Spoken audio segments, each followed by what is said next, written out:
Good morning guys. ఈరోజు special ఏంటంటే సేమియా ఉప్మా అనమాట.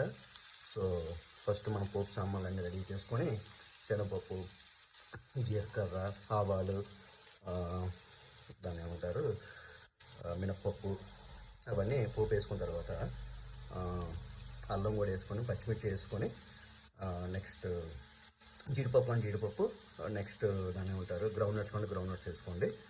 అవన్నీ వేగిన తర్వాత లాస్ట్లో నేను పచ్చి బఠానీ కూడా వేసుకున్నాను అనమాట. లైట్ వెజిటబుల్ సేమియా అనమాట. దానికి ముందు ఏంటంటే సేమియాని మనం కొంచెం రోస్టెడ్గా వేపుకోవాలి. రోస్టెడ్గా వేపుకున్నామంటే అది మొత్తం అవ్వదనమాట సేమియా చేసేటప్పుడు. సరేనా? సో అవన్నీ ఫ్రై అయిన తర్వాత మనకి సేమియాకి ఎంత కావాలో గ్లాస్ వాటర్ వేసుకోవాలన్నమాట. వేసుకొని ఒక 10 మినిట్స్ సిమ్లో పెడితే మొత్తం ఇవన్నీ వెజిటబుల్స్ ఇవన్నీ బాయిల్ అవుతాయి అన్నమాట.